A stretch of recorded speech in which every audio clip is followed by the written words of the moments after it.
accordingly. So I think we know Petra. I don't know if you want me to introduce you, but I think we know who you are and the work you do. Okay, that's good enough, I But think. So, yes. yeah, so I'm going to just hand straight over to you, and we're really looking forward to hearing about this work. And thank you so much for taking the time to share it with us. Thank you. Thanks so much.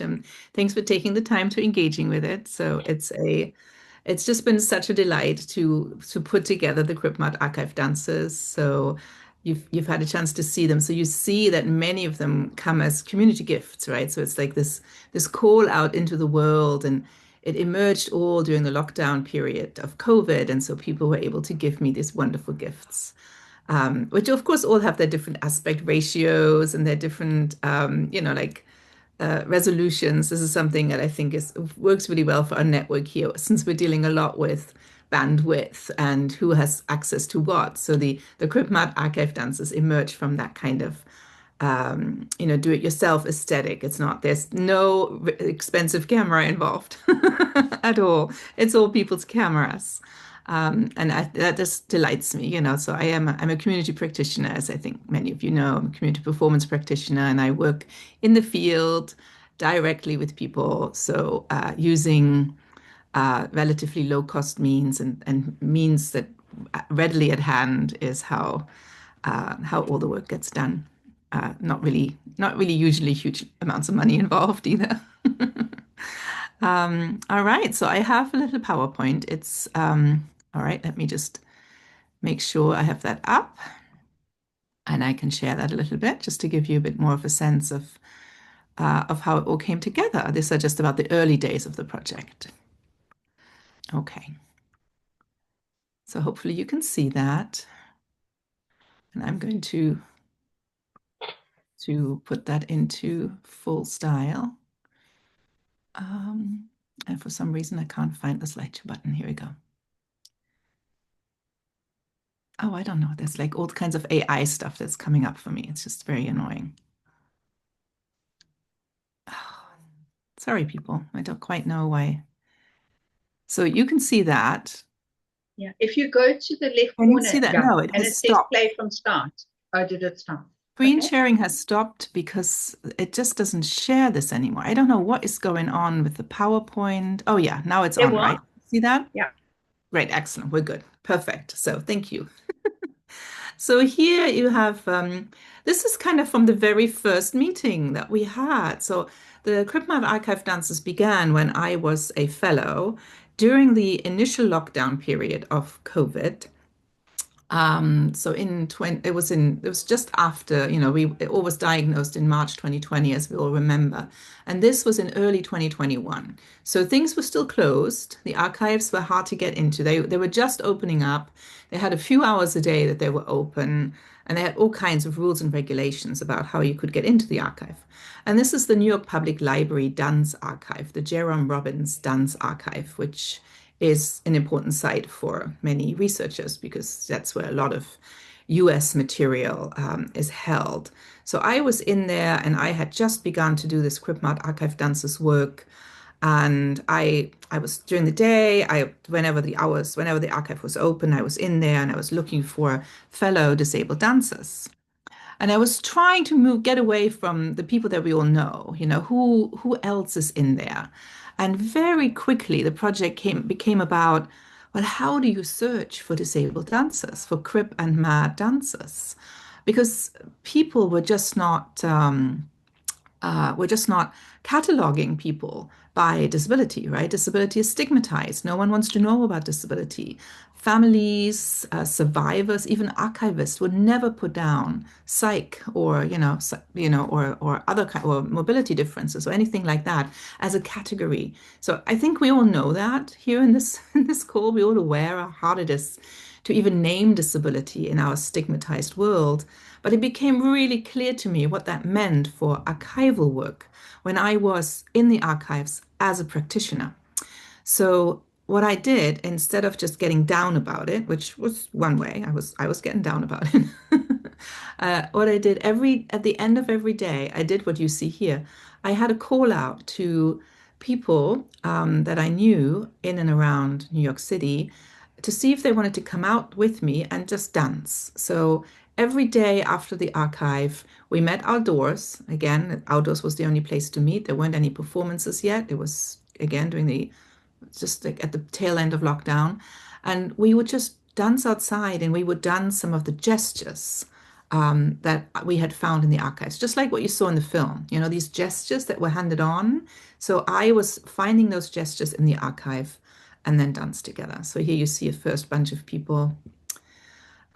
This is one of the dances. So here, this is a piece that's actually in the film. And you saw in the film, you see in the background there, you see I should audio describe. So this is a group of people who are engaged in a circle dance. They all are masked because, as I said, COVID days. In the background, or early COVID days, in the background is a screening. It's a video that's projected against the wall, and that project. It's hard to see in this picture, but you've seen it in the video. It's archival footage of a dance therapy session in the Bronx Psychiatric Institution in the 1970s. So it's a wonderful piece to find. It was amazing to me to find it. I'm like, oh my God, you know, it was one of those jewels. If those of you who do archival work know that it can be so wonderful to just like you search for hours and hours, you go through all the catalogs and you just don't know what to look for. And I didn't even know whether I wanted to look at a piece of therapy, you know, do I really want to do that? But then I just thought, yeah, I'll have a look. And it was also on the tape with something else that was disability dance. So I'm like, yeah, I'm just checking it out. Hadn't expected much. And then I just found this amazing thing that became an inspiration for most of the project because the therapist on there used the word body, mind, spirit. And that is a word that I use in my own work a lot. And it was the first time that I heard it from this far back. I mean, I have had body, mind, spirit citations from maybe the 80s on. But here was this wonderful researcher who was, therapist who was using the term in order to talk about people dancing in a psychiatric institution. She was incredibly respectful. She was using language that would still be completely appropriate today. She was not using us versus them language. She was very much talking about, you know, a dance as something that is healing in and of itself, people having, you know, a different way of being in the world. You know, it was, of course, it was older, but it was spiritually accessible to me. Does that make sense when I'm saying that? It was spiritually accessible to me. So there were these wonderful moments in the archive. And so we brought the circle dance here into our world. That's what you see in this slide. I'm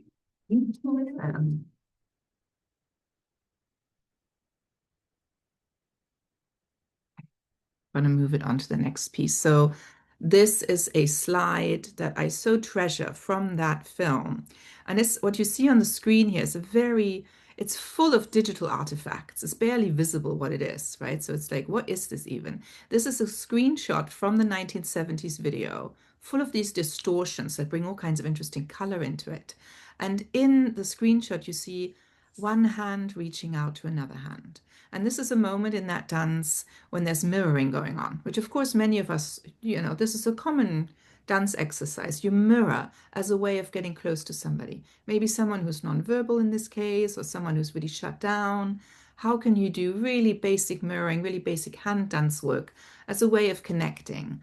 And that is what was beautifully captured in this old video. And I took this screenshot. So I had to be very respectful, obviously, about what I could take out. I had to talk with an archivist about what am I allowed to share outside. So they gave me permission to use the clip the way I do it in the film, which is like in the background. So you can't really see it. You mainly see us in the contemporary place redoing the dance from the old times. And this, I was also able to use this one because obviously you can't identify anybody. You can't see who that is. You know, there's no privacy breached. And of course, archives are all about privacy and permission and all those things, which can really mitigate against disabled people because again, particularly the family members of many people who might be in the archive are often against people being outed.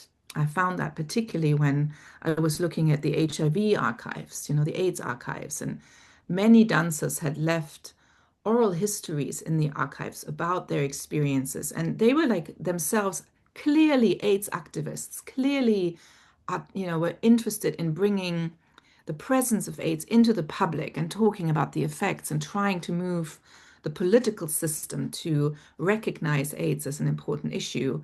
So they were complete activists. And then they left their oral history in the archive. But then the family of some of these people do not allow researchers to name those people, to name them as part of the HIV archive. So it's in the archive. I can access it, but I can't tell you about it. Isn't that extraordinary? It's really painful. It's so obvious that this particular person, this was a black tap dancer. It was so obvious that this person would love to be called into the CripMad archive lineage. It's so obvious when you hear her, when you look at her work, she's a full-on activist. She's not trying to hide HIV. She's not trying to hide a status, but the family does. And I am required by the rules of the archive to align myself that. So I still find it very painful. I can't give you the name of one of our black ancestors. This is always this issue, right? What's the racialization of what disability dance is? Well, here we have someone I would love to call in, and I'm not permitted to call in. The multiple stigmas, the complexities. I also can understand the family. I'm not trying to demonize the family here. It's also about, again, what kind of stereotypes accrue to Black disability. So that's also part of this whole story here. So, God, yeah, complicated, emotionally complicated stuff. So it was hard to work in the archives. But then I find images like this of one hand reaching out to the other, the basic of dance, and just makes me so happy to be able to share that. So that's us in the studio. This is in the Astor studio, which is in the Lincoln Center in New York City. This is people who identify as disabled now, honoring this image, honoring the hand dance. And this is, how we took the CripMad archive dancers on the road. So eventually the film came out last year. So it's been great to be able to show the film. It's wonderful. But one of the ways in which I'm sharing the project is this was at the National Dance Studies Conference. It's a big conference with hundreds of people that met on the East Coast of the US. And they gave me this wonderful slot outdoors the greenery in front of a big, the conference center, which was part of Rutgers University.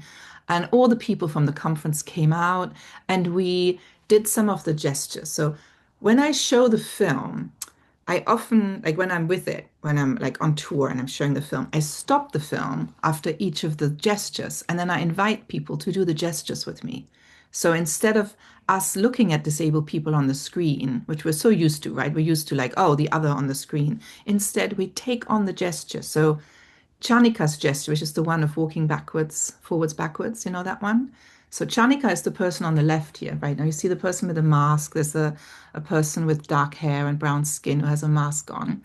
That is Chanika Svetvilas. And the person who she's working with on the other side is Stephanie Height, dancer, who is also in the video. She's the one who's talking about the distract sensation while she was getting electroshocks. So the two of them are working with one of the gestures that we had found in the archives.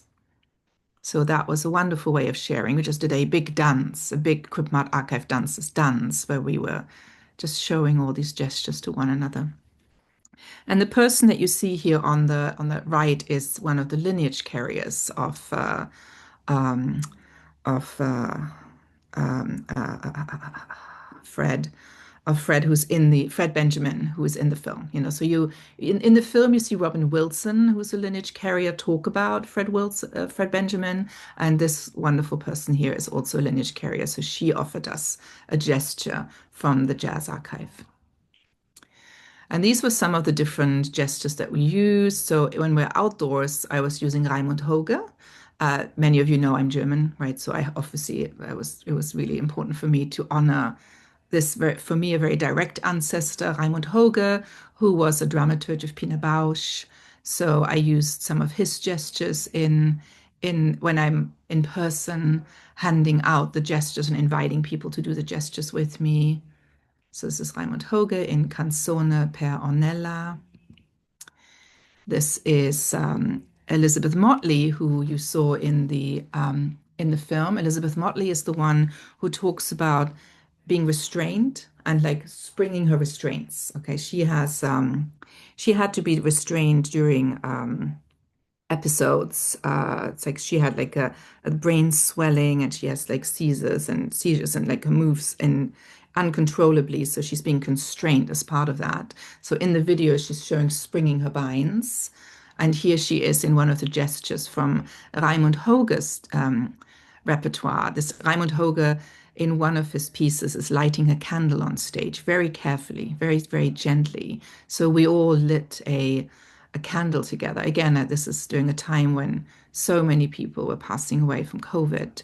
And Raimund Hoge was doing his gesture in order to mark the passing away of people from HIV/AIDS. So we had that a really gorgeous and very mournful and powerful gesture that again reached across time for us through the different pandemics.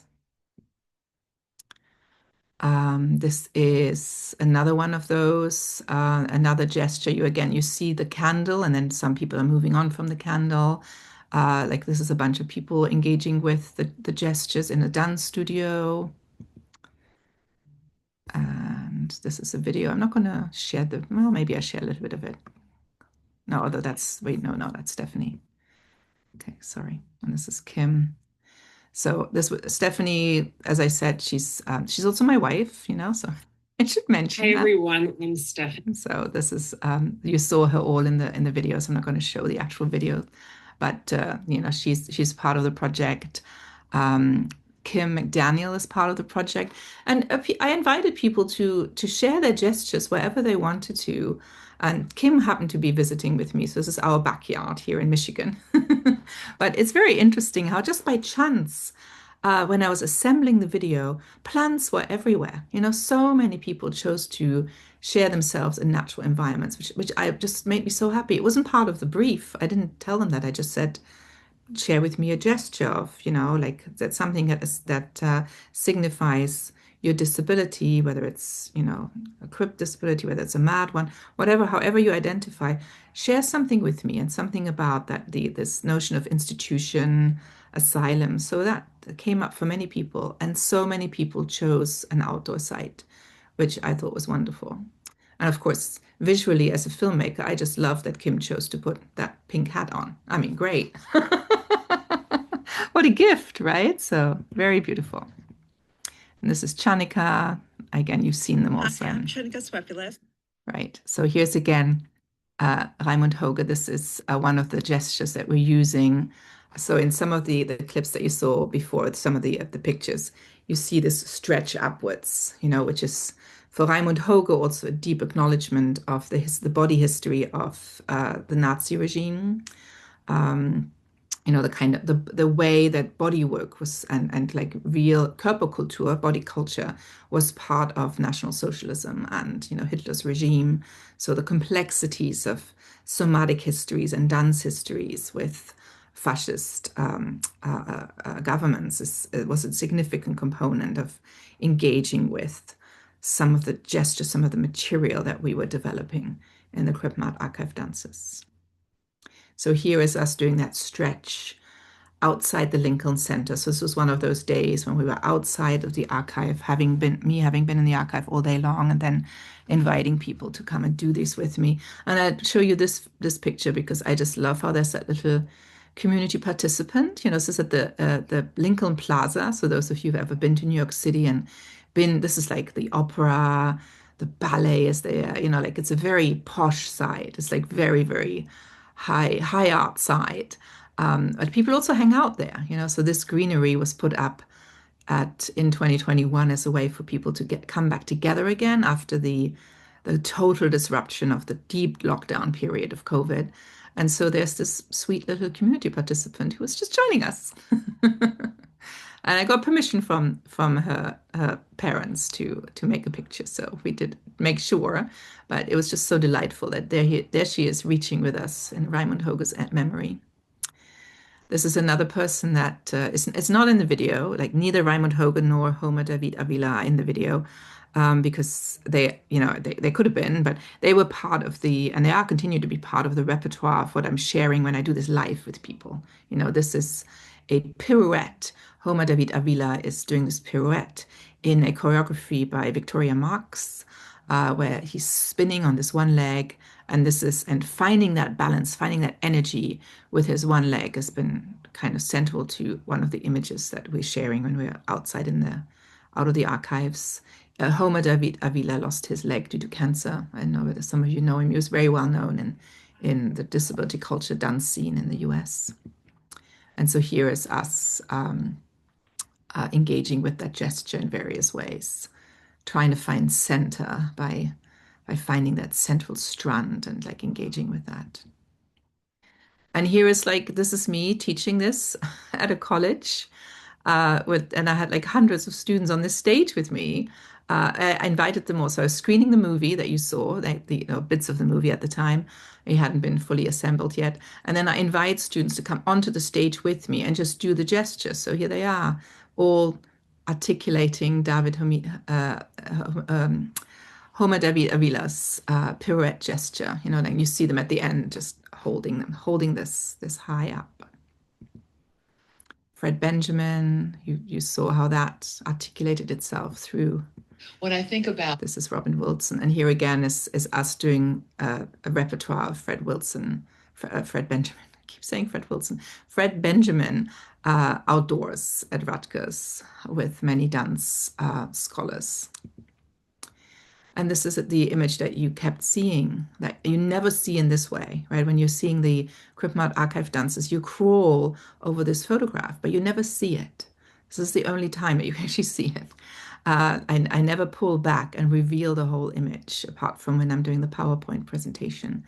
So, and that's really interesting to me. Like, why am I doing that? I found that really intriguing to think about what it does it involve that I'm so close that I'm never pulling back and never show the whole thing. What is it about texture? What is it about dancerly knowing that it's not about seeing the whole thing, like having this visual grasp where I can see everything in one.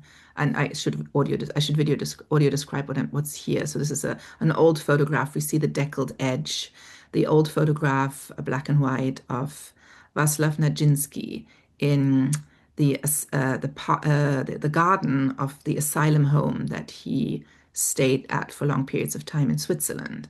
And he's sitting there with his wife, and he's surrounded by trees. He's on a deck chair. And in the video that you saw, the camera is very, very slowly crawling over this picture, very slowly. And you can always see the reflection of the cover that covers the photo in the video, because I didn't take it out of its cover. I do like that archival distance, the kind of shielding, the doubling that happens when you have the camera reflection going on as well. So, and you actually even see the shadow of me making the photo on the photo. So finding this photo was both extremely moving. I found the doctoral notes of the woman doctor. It's a Swiss German-speaking woman doctor who looked after Nijinsky, and I found her notes, both translated and untranslated, in the folder with this photo. And somehow that was very, again, very moving to me, and became very central to the development of the film. And here is us, a bunch of people. These are many colleagues of mine. So at the University of Michigan, I have wonderful dance faculty. There's Robin Wilson. You can see her. Amy Shavaz, Charlie Brissy. I doubt that you guys know these names, but if we were in the US at a conference, many people would know the names I just mentioned, because they're like lineage carriers for important areas. So a lot of these people here are taking on. So I ask people. I show when I do live presentations, I show this photo as you see here, and I invite people to take on something in the photo, take on a position that is not the humans, engage with the more than human inhabitants of this photo. So I show the photo with the lens flash and everything, and people then take on the border between the grass and the pathway. They take on the birch trees or the small ornamental tree to the side, the shrubs. And I ask people to hold that gesture for like 5 minutes or so. And I think many of us know that holding any one position for 5 minutes is pretty long. You put pressure on your body. And to me, I use this as a way, as a conduit, like an energy conduit into time. You know, putting that pressure on us can allow us to open up some energy conduit. Maybe something is coming through. Maybe we can touch something. It's an archival method. It's a dancery archival method for me. And again, it's a spiritual method. It's not something that, everybody would see as an archival method. But to me, it's a embodied technology of putting pressure on ourselves in order to open us up to touch across space and time. Here's that same moment this is at Western University in Canada. So there's many, many people in Canada doing the same thing, taking on a more than human aspect of that photo and inhabiting that for 5 minutes, putting pressure on themselves. Many people in the photo here are themselves identifying as disabled. Many of them have asylum experiences. So obviously after we do this, we talk about it at length. And we talk about these kind of mad connections. They're even calling it what I'm calling it, a spiritual opening into another time and place. Some people would call that madness, a mad idea. So we talk about that as part of our repertoire, part of our methods.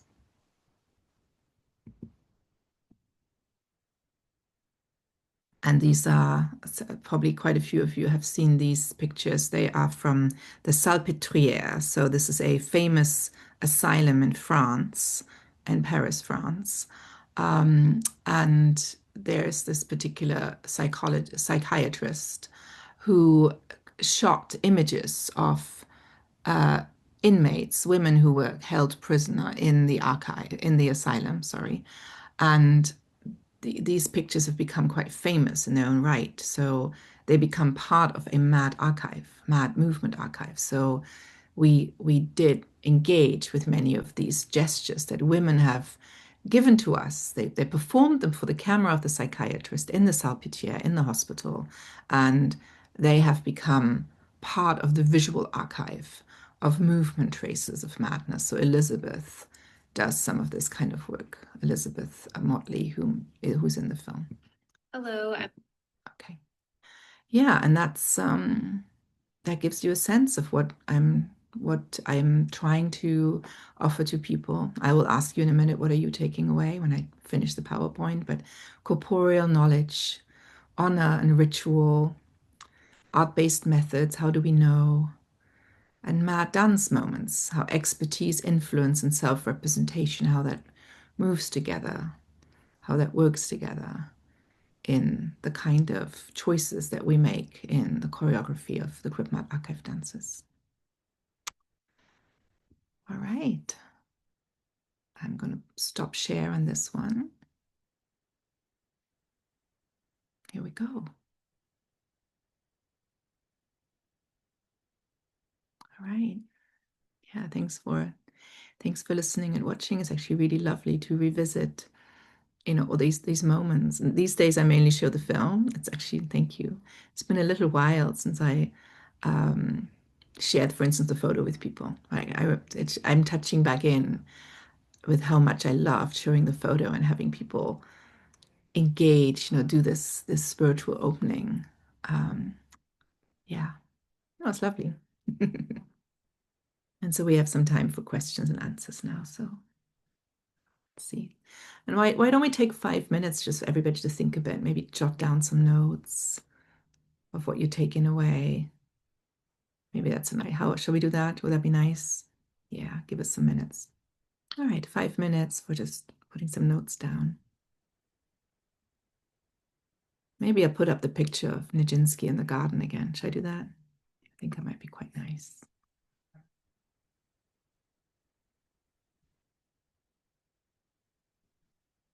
Maybe this picture.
All right. Maybe we should come back together again.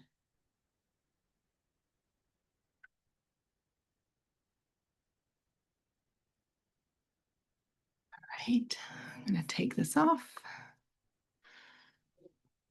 All right.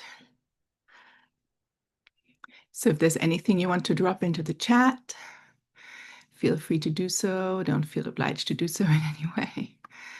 But if you like to, if there's something there's sometimes there's other things than questions, right? Or comments, but just a little observation. Feel free to drop that in if you like, and I'll read it out.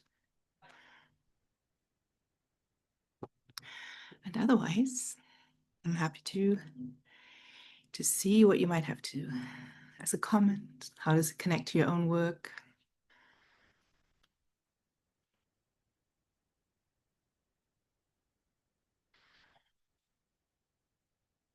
Yeah, go ahead, Yvette.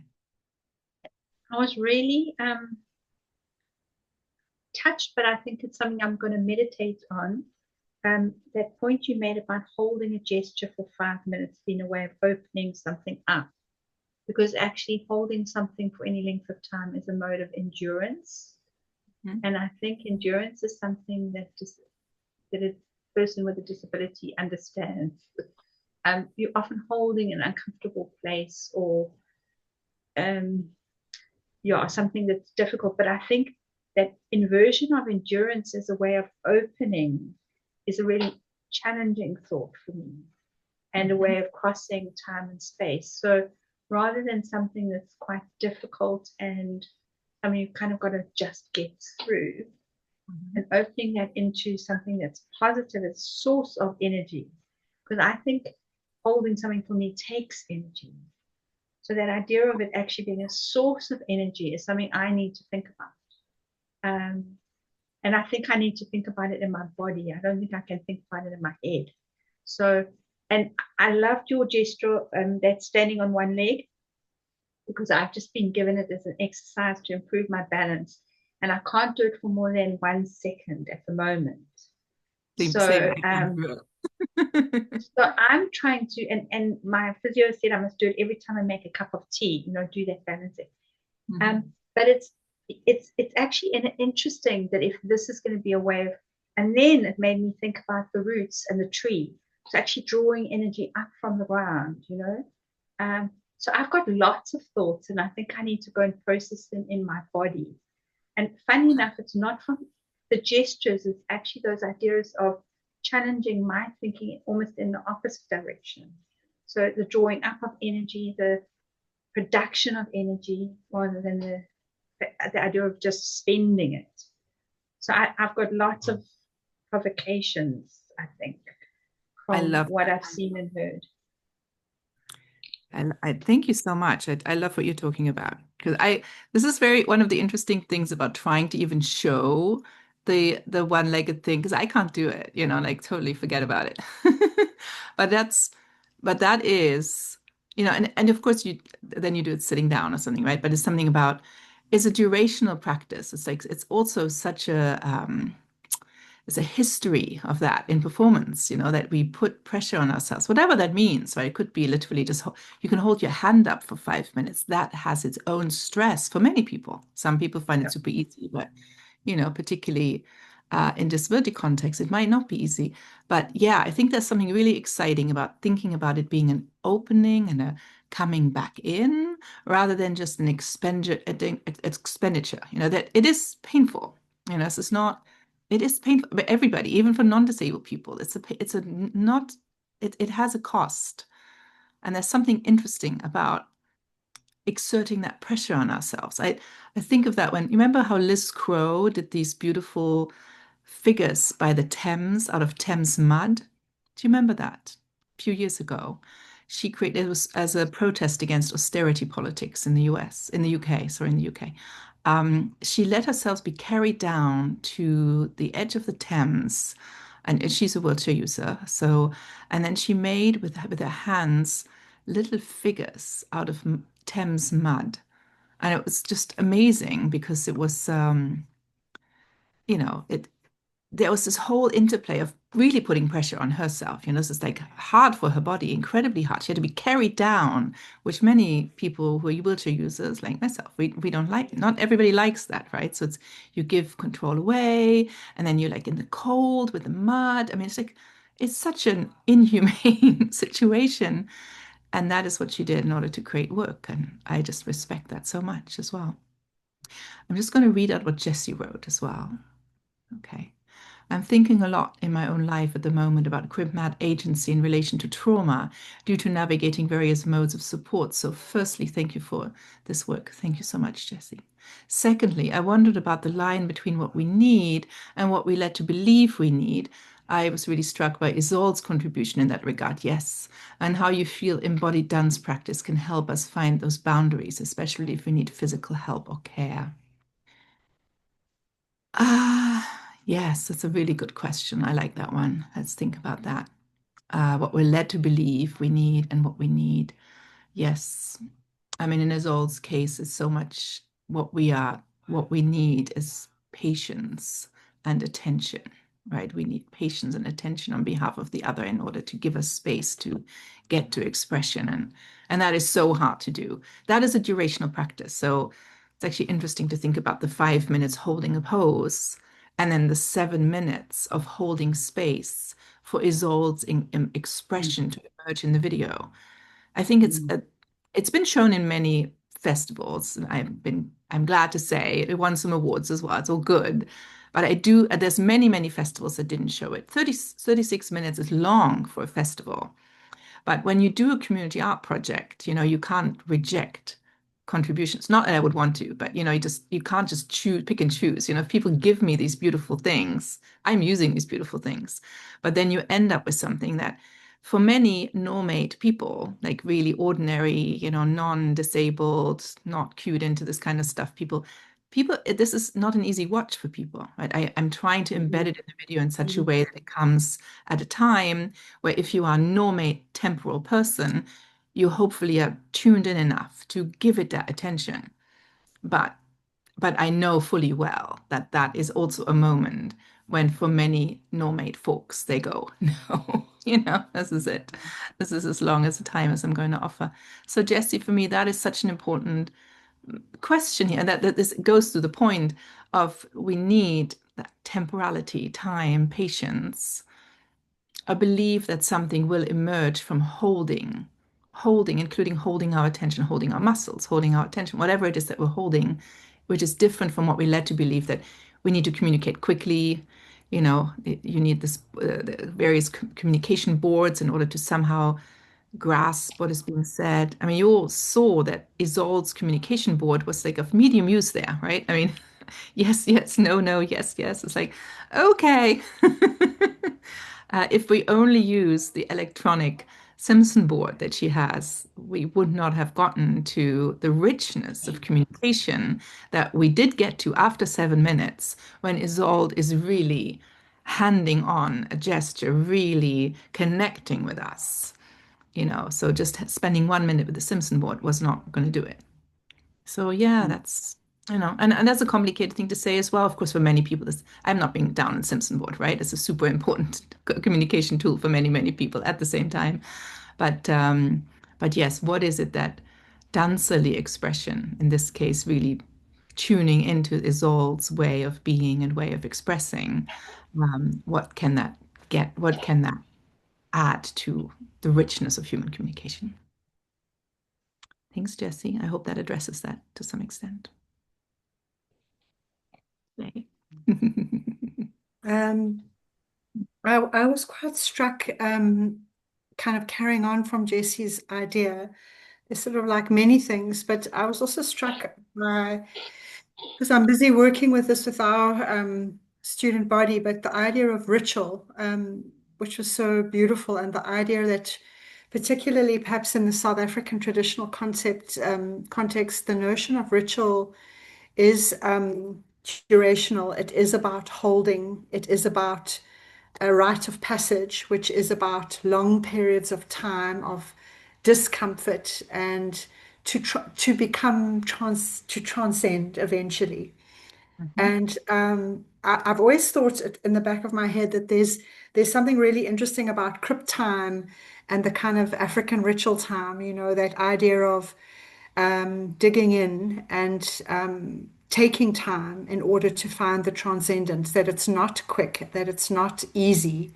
And yeah, so I found that quite interesting in the work. And I think that your film kind of also, because I set out to watch it and I didn't realize it was 36 minutes. And I had sort of like, in the first 10 minutes, I thought, I actually need more time to watch this. It's not a quick watch. And I stopped myself and I came back when I had time, proper time to watch it and also to breathe with it. And I thought, well, there's also something about learning in a world of instant gratification, this notion of durational practice, which for me is what dance is, but it's also ritual. It's also a kind of ritual transformative stuff. So I love that. And I'm not sure, I want to think about it some more, but I thank you for that and for the film. And I was also struck by your kind of maybe slightly throwaway comment really about the archive and doing some work with transgender communities and interviewing and when they're being interviewed, saying that we want our names in the research, and the university's ethics refuses to allow the names in the research. So and kind of saying, well, and literally they say, we won't speak unless you name us because we want to be named. And that interesting thing about anonymity in an environment where there is, which is of course the disability debate, where there is so much institutional anonymity and silencing. What happens when people are given a choice to speak and want to be named, and how our ethics processes just don't understand that in a way. So I kind of felt that resonance, which was really also very beautiful. So thank you very much. Thank you. Yeah, I love that. That's such a good point. We just have someone, a famous, mad graphic comic artist, actually. I'm not going to name her. Why should I? It's, I don't want to be down on her. She is invited to give like a big talk here at my university. And it's like the freaking 80s, So they put on the panel her, who is, she has lived experience, all good, no disrespect to her, a medical doctor, and then two people with lived experience who are only mentioned by first name. I was having a meltdown. It's like, what is it? It's the 80s or something. It's ridiculous. This is just so inappropriate. And I'm actually kind of down on that woman for agreeing to do that in the year 2025. But no, yes. So, Catherine, you have your hand up, sorry. And then Gladys, of course. I think Gladys was first. Do you want Oh, to sorry. go? Sorry. I came up here as different. So, Gladys, go ahead. Sorry, my dear. Oh, sorry. Oh, thank you. Thank you so much for this very it can be like really intense, but what I sort of take away from it, I remember working with my my research project, which was called Forgotten Voices, Voices in Motion with Women from Eldorado Park. And so there's three things that stood out for me that I really actually take at heart, and that is the intimacy of each person. So that intimacy actually drawed me into their place of where they were lonely. But also I could resonate with these because I just wrote a little thing there that like I'm very poetic and I write that it unfolds the flower. It's like an unfolding flower when the sunlight lit on this flower and is unfolding it so beautifully. And you cannot touch it because if it's so fragile, if you do touch it, it will break this flower. So and just seeing that intimacy and how how each person has experienced it, I felt like there was like also this invisible touch that I could feel between the generations that was there and what is happening now, and also how nothing really has changed, but at least each one can speak their voice, whether they were heard or not. So when I saw the hands touching, it just reminded me about this invisible communication that has gone in through generations, through the picture, and also how this generation that we were now. And I think that was really, I find it very intimate and very like working with a woman and they start speaking about their history, where they came back where they came from in South Africa, you know, this apartheid kind of era, and the loneliness, but also I find with the gestures, there was this communal connection that they find that they could actually voice and engage us in what they were doing. So this is just like a comment what I'm taking with, and I've actually written down quite a lot of things that you're actually doing in archiving what you are actually busy doing. And it's so beautiful for me because it's really inspired me to archive, because look, I'm a baby researcher. So I feel like, especially in writing, I feel like I'm really understanding it. And it's like thank you. I can just say thank you, because it just opened up my flower of engaging more and also talking more about the work that I do. So thank you very much. Oh, thank you so much. Thank you, thank you, thank you. You're receiving all the unspoken and spoken things. It's wonderful. I love that. Yay, yay. Touch across time and space. Thank you, Gladys. Catherine. Yeah, thank you so much. I watched the video kind of almost as soon as the email dropped. And so it's yes, similar. I feel like I need to go back to it, but I think this was a really nice kind of to do this and then to be able to go back and watch it again with more kind of time and space. But something that really struck me, and I can't quite work out why and why I'm so kind of fixated on it, but it was when you had the image up, you spoke about the kind of reflection and the light, which I think is significant, but I think there was like corduroy material at the bottom in the background. Edge. It's the deckled edge, I think. Oh, you mean in the back? Yeah, that's the archival surface. Yeah, that's like what you get to display things on when you're in the archive. Yeah. Yeah, which I think I don't know what it was about that, because I was like, oh, is that from your trousers, or like, yeah, is it laid on there? And there was something for me just about, yeah, kind of what that did in terms of yeah, I'm still not quite sure what it is, but the kind of tangibility of it or the materiality of it, that it's not, especially when so many archives and galleries are trying to kind of almost making their presentation of archive material quite clinical now. You know, they're trying to not have any reflection, with controlling lighting. The backgrounds kind of have to be white, kind of very clean, so that the image stands alone. So there was something for me about the kind of your closeness to it, but also the seeing you reflected in taking the image.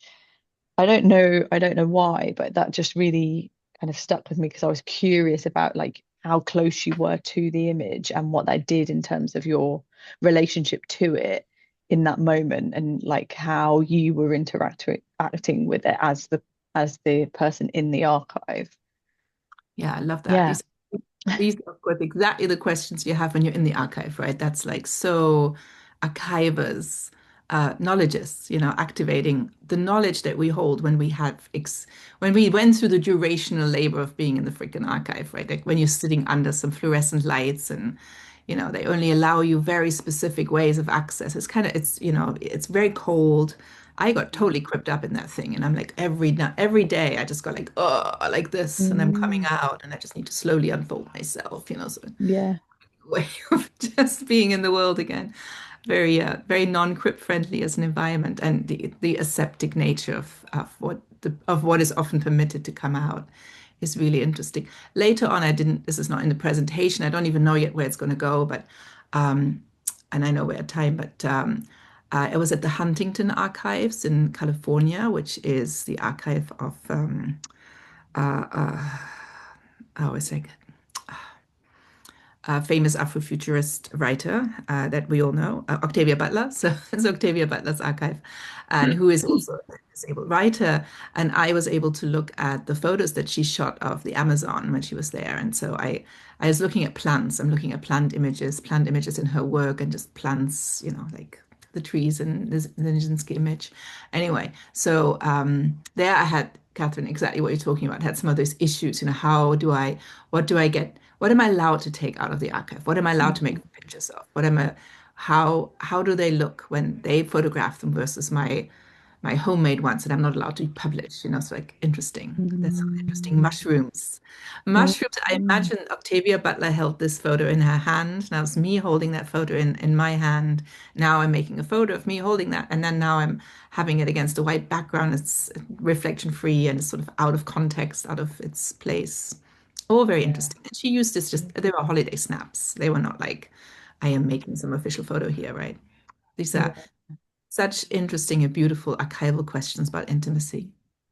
Yeah, I was just going to mention that you also said in what this presentation and what the film did and it connects into your own work. And I wasn't thinking about mine. It actually made me think of one of our PhD students who is looking at representations of disabled and queer artists in the dance archive.